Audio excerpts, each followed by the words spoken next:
Your mind is the command center of your life. Every decision you make, every action you take, and every result you see begins first in your thoughts. If you walk into a situation already believing it will be difficult, exhausting, or impossible, you're already halfway to proving yourself right.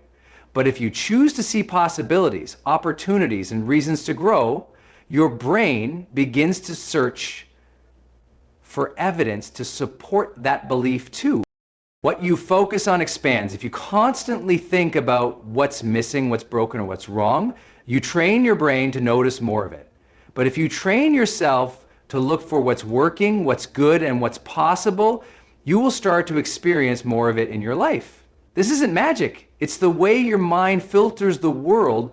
Your brain has something called a reticular activating system, and it acts like a spotlight. Whatever you tell it to look for, it will find. Think about it. When you decide you want a certain car, you suddenly start seeing it everywhere.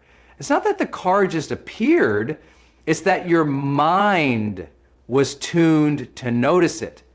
Life works the same way. The beliefs you hold and the stories you tell yourself become the lens through which you see the world. If your lens is clouded with doubt, fear, and negativity, your reality will reflect that. But if your lens is clear and full of belief, courage, and possibility, your reality will rise to meet it. Your current life is the sum of the thoughts you've repeated most often. Change those thoughts and you change the patterns. Change the patterns and you change your results. This is why every breakthrough begins in the mind long before it shows up in the real world. When you master your mindset, you stop reacting to life and start creating it. You stop waiting for things to change and realize you have the power to change them by choosing what to believe, what to focus on, and how to interpret every moment you're given. Most people go through life weighed down by a constant list of things they have to do.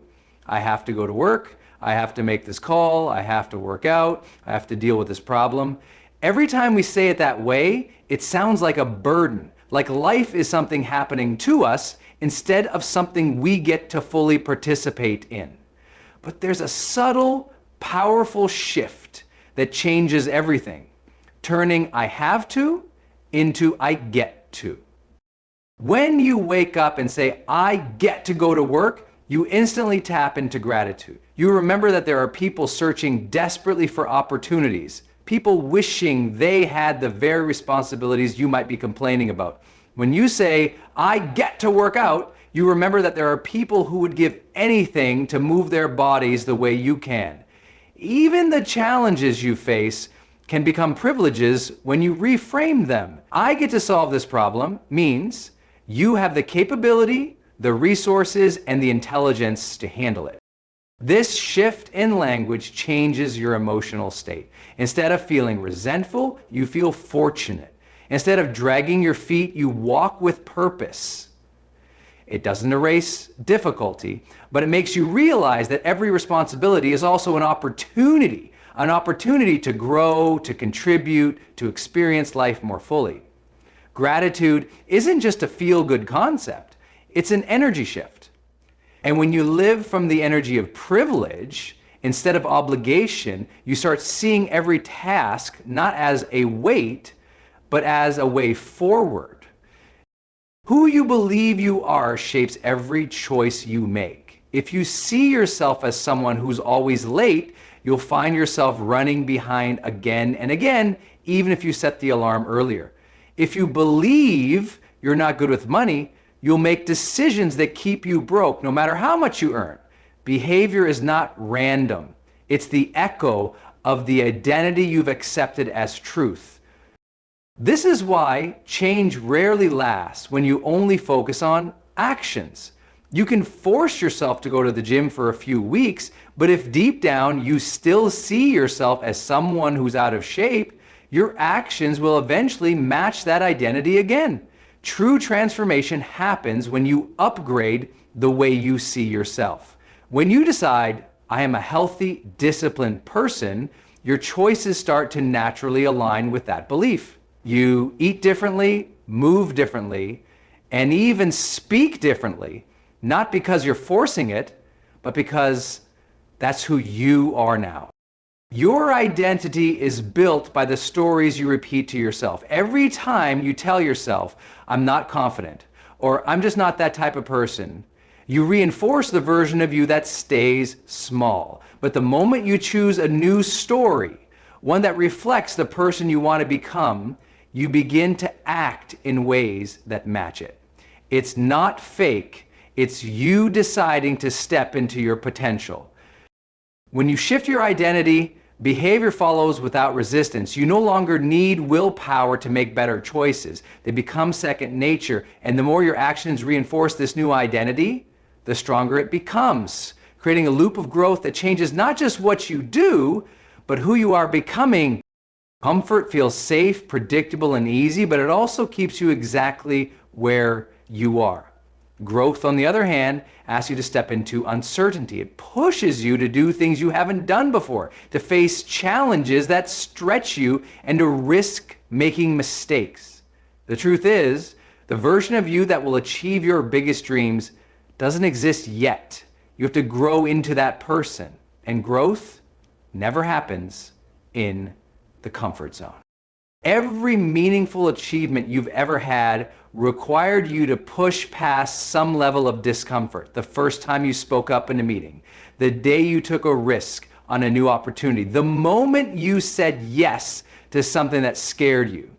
Those weren't moments of comfort. They were moments of courage. And every time you choose courage over comfort, you expand what you're capable of. The comfort zone is a trap disguised as safety. It whispers that you should stay where you are because nothing bad will happen. But what it doesn't tell you is that nothing great will happen either. Growth requires you to trade short-term ease for long-term fulfillment. It asks you to be willing to feel awkward, to fail, to be judged, to keep going when it's hard. Because every step outside the comfort zone builds the resilience, skill, and confidence you need to reach the next level. When you choose growth over comfort again and again, something powerful happens. Discomfort stops feeling like a threat and starts feeling like a sign you're on the right path. You realize that the resistance you feel is just the gateway to becoming more than you were yesterday, and that everything you truly want in life lives on the other side of that choice. Failure is one of the most misunderstood experiences in life. Most people treat it as a verdict, a final judgment that says they're not good enough or capable enough. But failure is never the end. It's simply information. It's a mirror reflecting back what worked, what didn't, and where you need to adjust. When you stop labeling failure as something shameful and start seeing it as feedback, it loses its power to paralyze you. Every time you fail, you collect data. That pitch didn't land, now you know how to present it differently. That relationship didn't work out, now you understand more about what you need and what you won't compromise on. That goal fell short, now you have a clearer picture of the habits, skills, and mindset required to hit it next time. Failure gives you the kind of insight that success can't, because success often hides your weaknesses, while failure exposes them in plain sight so you can improve. The most successful people in the world aren't the ones who never fail, they're the ones who fail the fastest, learn the fastest, and keep moving. They treat each misstep as part of the process, not proof that they should quit. The fear of failure keeps most people stuck, but the acceptance of failure as feedback makes you unstoppable. When you embrace failure this way, it stops being a threat and starts being a teacher. You become willing to take bigger risks, try bolder ideas, and put yourself in situations where growth is inevitable. You stop avoiding challenges out of fear of getting it wrong because you realize that even if you stumble, you're still moving forward, armed with more knowledge, more clarity, and more strength than before. Everything you want to achieve in life depends on the energy you bring to it. Your skills, your ideas, your plans, they all mean little if you don't have the physical vitality, the emotional resilience, and the mental sharpness to follow through. Energy is the fuel that powers every action, every conversation, and every opportunity. Without it, even the simplest tasks feel heavy. With it, even the biggest challenges feel possible. Energy is not just physical stamina, it's the state of your mind and spirit. You can have a strong body but be mentally exhausted from constant negativity or emotional stress. Likewise, you can have sharp mental focus but be too physically drained to take action. That's why managing your energy means caring for yourself on every level. Sleeping enough, eating to nourish your body, moving daily, and protecting your mental space from toxic inputs. The way you manage your energy determines how you show up in the world.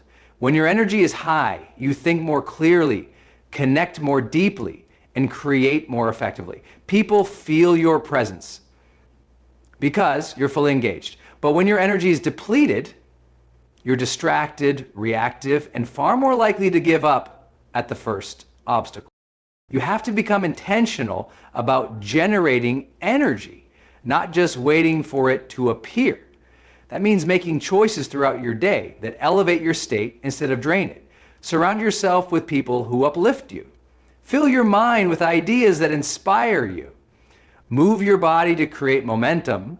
Protect your time from things that don't matter so you have the energy for the things that do. When you take ownership of your energy, you take ownership of your ability to perform, to connect, and to live fully. The questions you ask yourself shape the direction of your thoughts, and your thoughts shape the direction of your life. Most people don't realize how often they sabotage themselves by asking disempowering questions like, why me? Or why is this so hard? Those kinds of questions keep you focused on the problem, amplifying frustration and reinforcing the belief that you're stuck. But when you train yourself to ask better questions, you train your mind to search for solutions, opportunities, and lessons. A better question shifts your perspective. Instead of why did this happen, you might ask, what can I learn from this? Instead of why can't I do this, you ask, how can I make this possible? That small change in wording forces your brain to engage its creativity and resourcefulness. The human mind is designed to answer whatever question it's given. So if you give it a question that points toward progress, it will work to find the answer. But great leaders, innovators, and achievers are relentless questioners. They don't just accept the first answer. They keep asking, is there a better way? What am I missing? Who can help me figure this out? They know that one powerful question can unlock an entirely new path forward. When you get into the habit of asking better questions, you stop feeling powerless in the face of challenges. Instead, you become curious, engaged, and solution-thinkered. You begin to see every obstacle as a puzzle waiting to be solved. And over time, the quality of your life will rise to match the quality of the questions you consistently ask. Most people drift through their days reacting to whatever comes their way, letting circumstances dictate their mood, their focus, and their actions. Living with intentionality is the opposite of drifting. It means deciding before the day begins who you want to be, how you want to show up, and what you want to create. It's about making deliberate choices instead of operating on autopilot. When you live with intention, you don't just hope you'll be productive. You decide what truly matters and make space for it. You don't just wish you'll be positive. You consciously choose the thoughts, words, and actions that reflect the kind of person you want to be. You stop letting the urgent things steal time from the important things because you've already defined what matters most. Intentionality also means being present in each moment instead of rushing through life. It's choosing to actually listen when someone is speaking to you, to fully engage in the task at hand, to savor the small moments instead of constantly thinking about the next one. It's about realizing that every day is an opportunity to shape your future, not just something to get through. When you start showing up with that level of awareness and purpose, your days stop blending into each other. You begin to feel more in control, more aligned, and more fulfilled because you're not leaving your life to chance. You're creating it on purpose, one choice at a time. At the end of the day, every breakthrough you're chasing, every dream you're holding on to, and every change you want to make begins with a decision to take ownership of your mind, your actions, and your life. You can keep living on autopilot, letting habits, fears, and old stories run the show, or you can choose to step into the driver's seat and create a life that reflects your highest potential. The shift happens the moment you decide that you are no longer a passive participant in your own story, but the author of it. From that place of ownership, growth is no longer optional, it's inevitable. Your future isn't waiting for the perfect time, the perfect plan, or the perfect conditions. It's waiting for you to show up right now with clarity, courage, and intention.